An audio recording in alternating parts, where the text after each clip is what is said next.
servicios informativos de Navarra Televisión. La presidenta de Navarra, Yolanda Barcina, reconoce que atraviesa uno de los momentos más complicados de su trayectoria política, pero insiste en que no piensa dimitir. En una entrevista a la agencia EFE, Barcina asegura que entiende que las polémicas dietas de Lacan hayan provocado alarma social, aunque asegura ser víctima de lo que ella misma denomina como cacería política.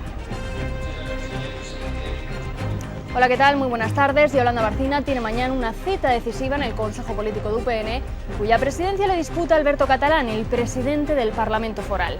Enseguida les mostramos el perfil de ambos candidatos en un día en el que queremos analizar qué supondrá la nueva reforma de pensiones que aprobó ayer el Gobierno central. La iniciativa busca llenar una caja mermada, pero los expertos alertan de que habrá que trabajar más años y cotizar más tiempo para cobrar una pensión que será inferior a la que ya se ha cobrado hasta ahora.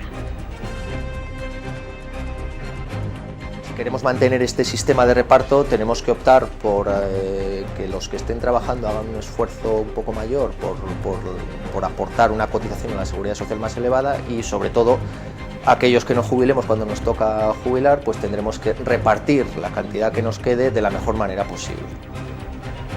Y ante un presente opaco y un futuro incierto, no son pocos los jóvenes que han decidido ser sus propios jefes. Jóvenes emprendedores que cotizan 50 euros a modo de incentivo, pero solo durante los 6 primeros meses. Una medida que aseguran es insuficiente en tiempos de crisis. Y de jóvenes emprendedores a jóvenes estudiantes. Peculiar protesta contra la reforma educativa de Wert en Pamplona. Los profesores de filosofía se muestran contrarios a que la materia pase a ser optativa y recuerdan que para que lleguen las buenas oportunidades es necesaria una buena formación. En este informativo abordaremos el problema de la recesión para ver cómo salir de esta. Así se titula el libro de José Luis Gómez, el periodista que avanzó la crisis en 2007. El gurú da pistas para recuperar la senda del crecimiento, pero paciencia porque la reactivación, según Gómez, no comenzará como mínimo hasta 2014. Hoy, segundas Javieradas del año, y a la espera de la misa que se celebrará esta tarde en Javier, la imagen se la lleva la Dolorosa. Con el traslado desde la iglesia de San Lorenzo hasta la Catedral de Pamplona, comienzan los actos oficiales de Semana Santa. El paso, que cumple 130 años, estuvo escoltado por autoridades eclesiásticas y municipales y cientos de personas que no se quisieron perder la cita. En deportes, su último entrenamiento de Osasuna en Tajonar antes de medir fuerzas mañana contra el Atlético de Madrid. La plantilla se ha conjurado para dedicar la victoria a Mendilibar, que ayer perdió a su madre de forma repentina. Para ello, los rojillos deberán cambiar su suerte de cara al marco contrario. 2 derrotas consecutivas han lastrado a Osasuna. El míster es un tío valiente. Mañana estará aquí y estará al 100 y pico %, como es él, exigente como es él siempre, y pues con ganas de dedicarle esa victoria.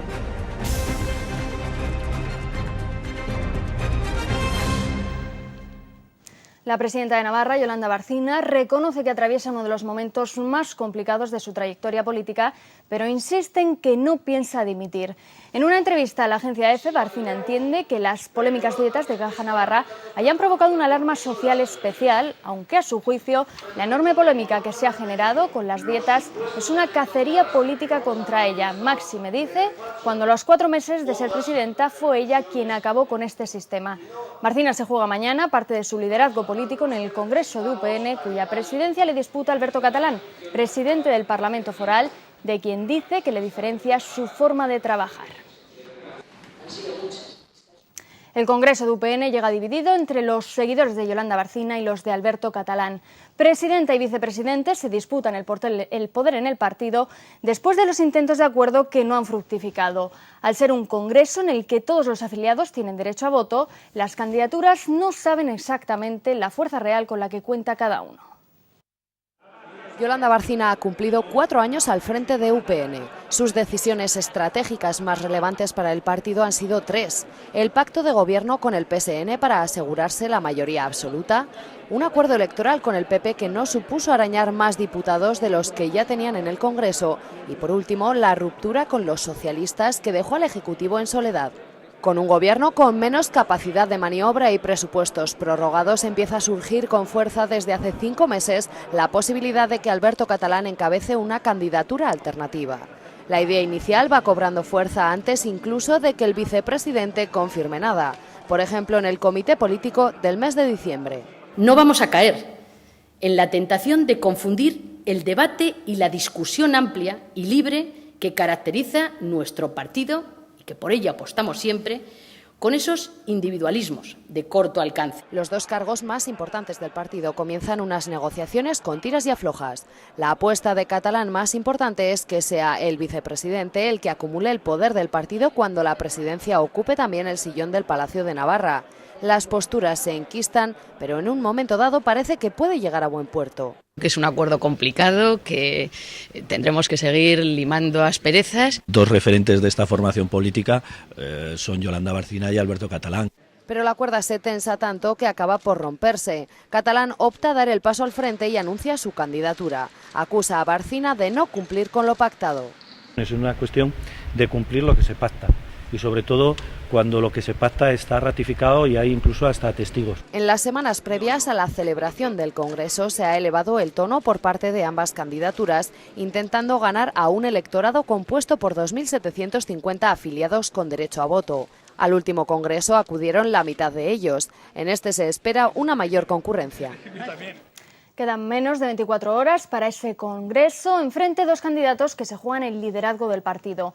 Yolanda Barcina trata de revalidar el cargo al que accedió hace 4 años, mientras Alberto Catalán quiere hacerse con uno de los pocos puestos que le falta por ocupar en la formación regionalista. Esta es la trayectoria de ambos. Yolanda Barcina es burgalesa, tiene 52 años y es doctora en farmacia por la Universidad de Navarra. Preside la formación regionalista desde el último congreso, celebrado hace 4 años. Inició su carrera política en septiembre de 1996, cuando accede al Departamento de Medio Ambiente de la mano de Miguel Sanz y sin ser afiliada al partido, convirtiéndose además en la primera mujer que formaba parte de un gobierno. El partido la coloca como cabeza de cartel a la alcaldía de Pamplona y es la primera edil de la capital desde 1999, venciendo un total de 3 citas electorales. Miguel Sanz la propone para ser su sustituta tanto al frente del partido como del gobierno y en 2009 los afiliados la escogen presidenta de UPN, siendo la única candidatura que optaba al puesto. En 2011 gana las elecciones forales y pacta con PSN un programa de gobierno para convertirse en presidenta de la comunidad, cargo que ostenta desde junio de ese año. Alberto Catalán nació en Corella hace 50 años. Es licenciado en farmacia por la Universidad de Navarra y vicepresidente de UPN desde el Congreso de 2009. Ha pasado por casi todos los puestos relevantes del partido, el Parlamento y el Gobierno foral. En mayo de 1991 obtiene escaño parlamentario y 5 años más tarde fue designado portavoz del grupo de UPN. En 2001 fue elegido secretario general de la formación, cargo en el que permanece 8 años hasta que en el último congreso se convierte en vicepresidente del partido después de un amago con presentarse a presidente. En el gobierno foral entra en 2003 como consejero de Administración Local y portavoz. En 2007 consejero de Relaciones Institucionales y de nuevo portavoz del gobierno. Y desde septiembre de 2009 asume además el Departamento de Educación, después de la ruptura del Ejecutivo de coalición con CDN. Tras las elecciones forales de 2011, accede al cargo de presidente del Parlamento de Navarra.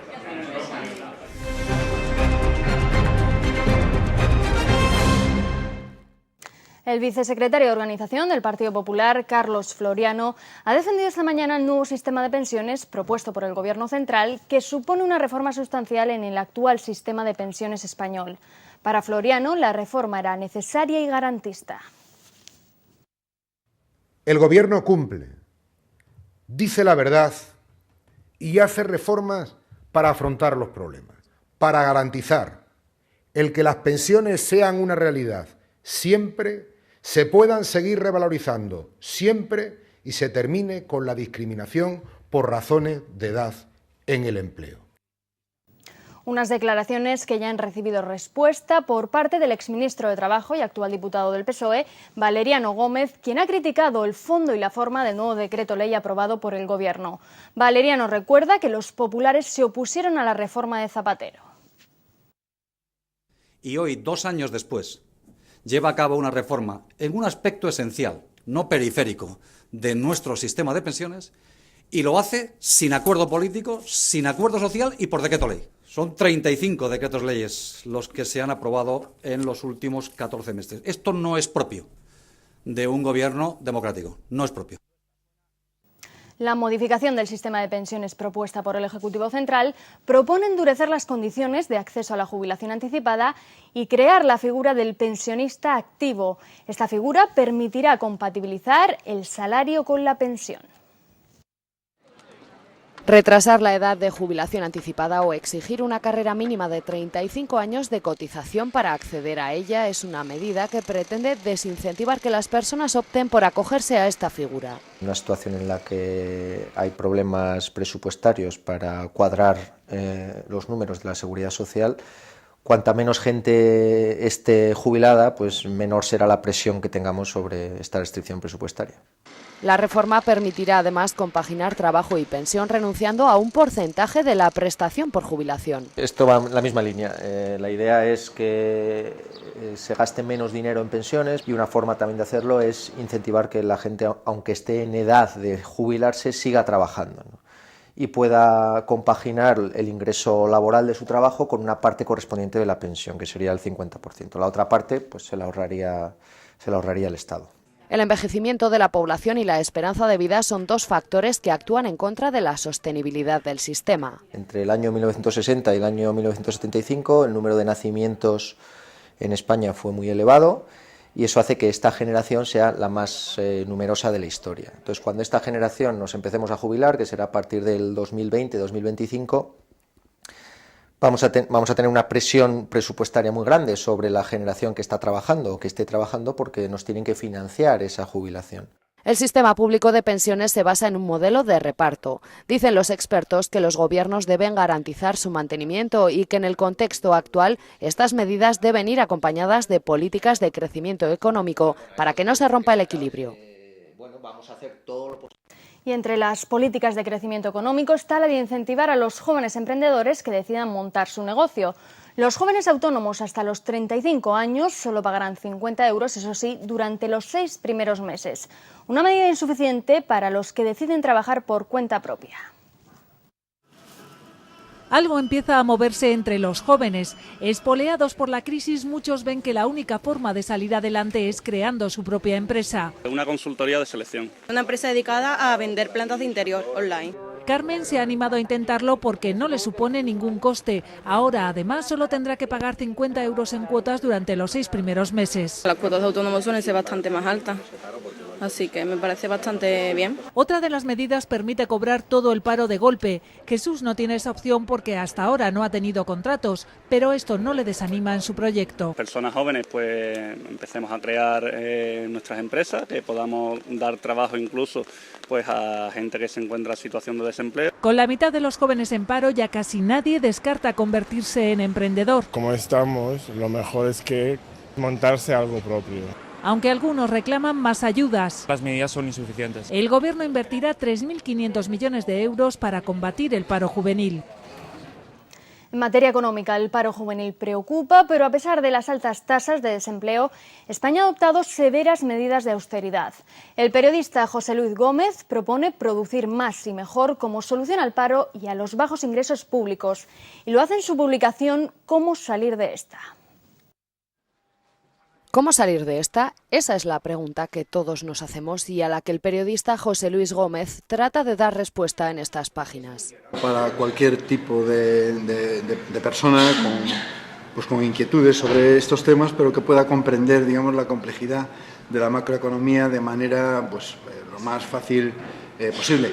En el libro el autor intenta plantear alternativas para salir de la crisis. Saldremos si abaratamos la financiación y saldremos si producimos más y mejor. Más porque se nos ha caído el Producto Interior Bruto y necesitamos hacer más cosas. Y mejor porque necesitamos, para que no se nos caigan los sueldos, para que la gente siga cobrando salarios decentes, necesitamos hacer las cosas bien y ser competitivos, no solo en el mercado interno, sino también en las exportaciones. Gómez ya adelantó la crisis en 2007 cuando todavía no era una palabra que estaba en boca de todos. En aquel momento, si uno reparaba en los datos fundamentales de la macroeconomía, había cosas que se veían venir. Por tanto, no era muy difícil intuirlo si se quería ver y decir. Afirma que no se ha avanzado lo necesario a pesar de las reformas y considera que falta pacto político-social y con los empresarios para que todos sepamos por qué y para qué se hacen los ajustes y nos comprometamos. Y la cara amable ante tanta crisis la trae la empresa pública Nasertic, que ha finalizado 2012 con un saldo positivo tras reducir los gastos en más de un 21% respecto a 2011 y arrojar unos beneficios de más de 429.000 euros.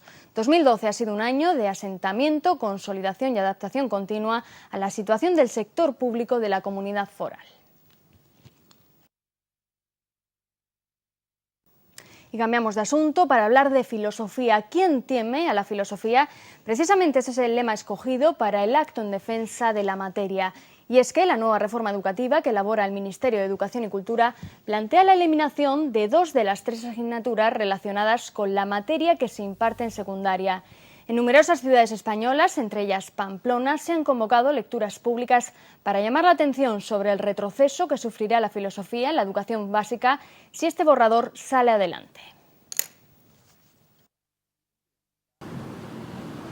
¿Quién teme a la filosofía? Esa es la pregunta que se hacen los profesores de esta disciplina. Quieren reivindicar la materia como asignatura obligatoria y no comprenden que se favorezcan los estudios técnicos en detrimento de los humanísticos, que dicen, al fin y al cabo, son los que hacen al hombre. Un alumno podría salir de la primaria y de la ESO a formación profesional sin haber visto nunca jamás nada sobre el razonamiento ético que ha hecho nuestra cultura desde los griegos hasta nuestros días. Se reflexiona, se dialoga, se aprende a debatir, se cuestionan las que llamamos preguntas esenciales que todo ser humano se hace. ¿Por qué? ¿Por qué? ¿Por qué? Pues no sé si es que no interesa. Aseguran que se utiliza la filosofía como moneda de cambio, que se considera una asignatura molesta y preguntan si un pueblo sin filosofía es posible. Creemos que no. La filosofía, la ciencia, el logos, la palabra, la racionalidad nacieron a la vez y es lo que nos separa de los animales. Lo que nos ha hecho personas es nuestra capacidad de razonar y de dialogar. Y de ahí viene la cultura. Sin pregunta, sin reflexión, nada cambia ni nada avanza. No sé si las respuestas son muy importantes, pero en general las preguntas son más importantes. La filosofía, afirman, es una materia con una sólida tradición académica, independiente de ideologías políticas y confesiones religiosas, y constituye una señal de identidad imprescindible de la cultura occidental.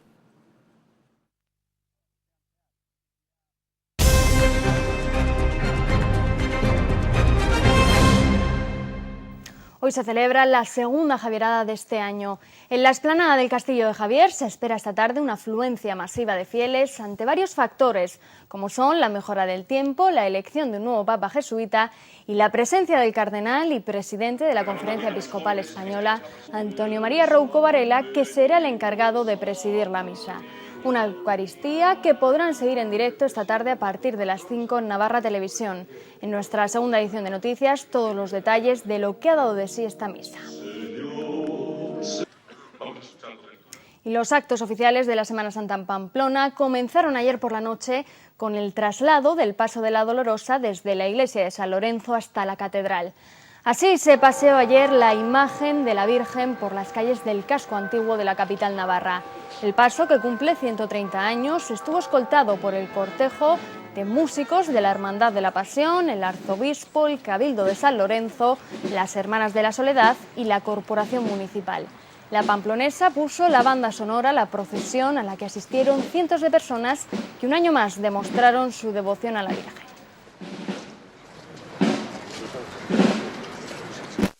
Muy bonita, igual que lo guapa que es preciosa. Nuestra Virgen es preciosa. Hay muchas vírgenes, pero como esta no hay. No me ha sorprendido nada, llevamos tantos años viéndola, pero muy bien, además cada vez viene más gente. Todo, porque hay mucha seriedad y muchas familias juntas y todo, muy bien. En unos instantes llegan los deportes. Veremos las previas de los partidos de este fin de semana para nuestros dos equipos de baloncesto. Les contamos cómo encarar sus compromisos el Planasa y UNB. Sendaviva, el Parque Navarro de Aventura y Diversión, arranca hoy su 10ª temporada. Este año el parque presenta novedades como una nueva pareja de tigres y un cine en 3 dimensiones que acercará a los visitantes a la naturaleza. Enseguida conocerán a los primeros visitantes de la temporada.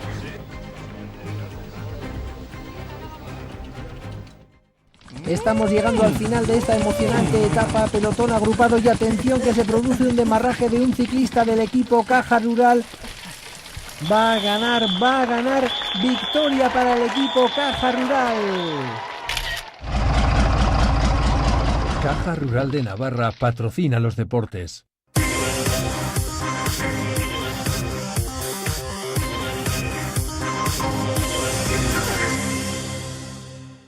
Osasuna quiere cambiar la dinámica de resultados en la que está inmerso. Ha jugado bien en los 2 últimos encuentros, pero se ha ido de vacío en ambos. Los rojillos quieren continuar con el juego ofrecido, pero rascar algo positivo para no menguar el colchón con el descenso parece complicado. El partido de mañana tendrá un sabor muy especial para todos los miembros de la plantilla que ayer conocían el fallecimiento repentino de la madre de Mendilibar. A él y a toda su familia quieren dedicar los 3 puntos del choque contra el Atlético de Madrid. El míster es un tío valiente, mañana estará aquí y estará al 100 y pico % como es él, exigente como es él siempre, y pues con ganas de dedicarle esa victoria pues a su madre y por medio de los jugadores en el campo, la gente de afuera. Enfrente estará el Atlético de Madrid, que comparece en el Reino después de perder la segunda plaza que ha ostentado en buena parte de la Liga. Así que se enfrentan 2 conjuntos que vienen de perder y con necesidad de puntos. Bueno, quizás hemos estado en situaciones peores, ¿no?, que para afrontar este partido como contra el Celta, como contra el Depor, que eran partidos sí o sí.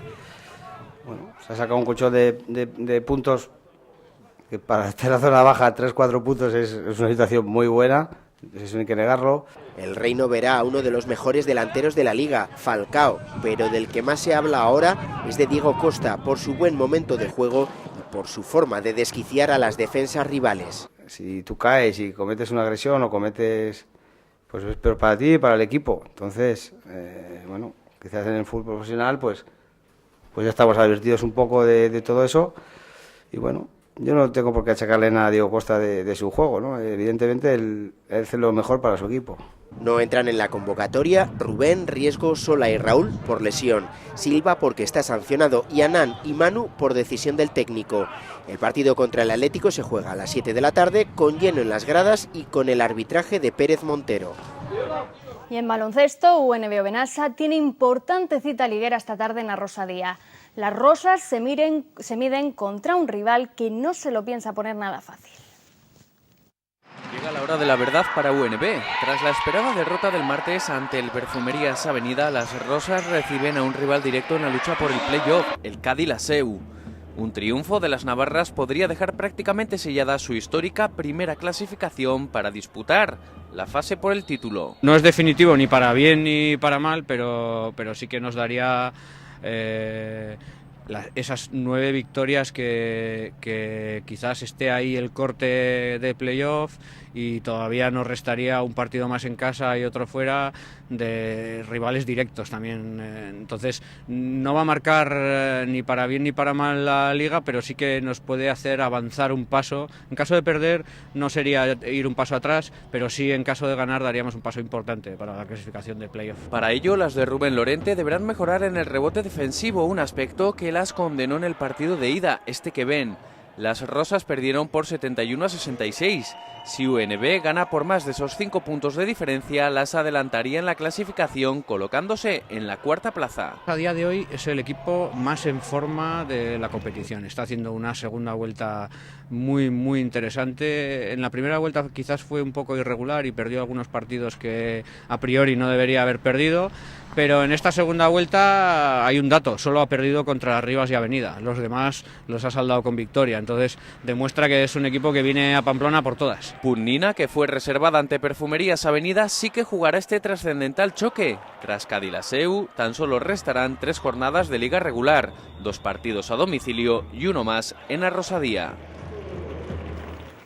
Y vamos con más asuntos. Hablamos ahora del circuito de los Arcos. Por fin llega una jornada especial para los amantes del automovilismo y del motor. Hoy empieza la cuarta temporada del Circuito de Navarra con uno de los campeonatos nacionales más importantes, la Copa de España de Resistencia y la Copa Clio. Desde su apertura en 2010, el Circuito de Navarra viene siendo un trazado habitual en la Copa de España de Resistencia y la Clio Cup. Se trata de la cuarta temporada consecutiva que el CER acude a los Arcos y es uno de los circuitos con más influencia y más afluencia de público. La entrada será gratuita a la zona paddock, edificio de boxes, tribuna y atalaya.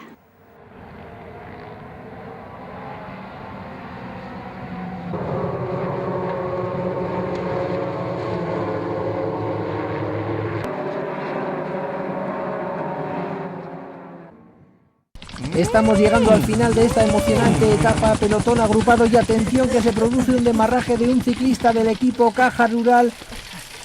Va a ganar, victoria para el equipo Caja Rural. Caja Rural de Navarra patrocina los deportes. Y el Parque Sendaviva de Arguedas ha abierto hoy al público sus puertas en el primer día del que será su 10ª temporada. Los primeros en entrar al parque han sido una familia valenciana compuesta por el matrimonio San Félix Rojo y sus 3 hijos, Adrián y los mellizos Alba y Sergio. Como premio les han entregado un bono anual de acceso a Sendaviva y merchandising. Ellos, junto a otras 600 personas más, serán los primeros en conocer las novedades que este año propone, con una nueva pareja de tigres, uno dorado y uno blanco, cine en 3D en el que se proyectarán documentales de naturaleza y los renovados espectáculos del circo y las rapaces. Todo ello y mucho más ahora en Sendaviva.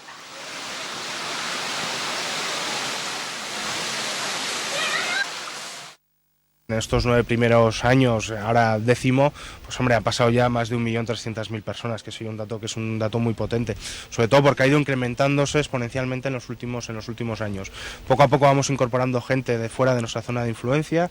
La prueba pues está hoy, que la primera familia es una familia de Valencia, que nos ha conocido pues a través de la publicidad que vamos haciendo y sobre todo de las experiencias que va la gente transmitiendo de este parque. Este parque es un producto distinto, no existe nada parecido ni en España ni en el sur de Europa, donde estamos mezclando distintas actividades.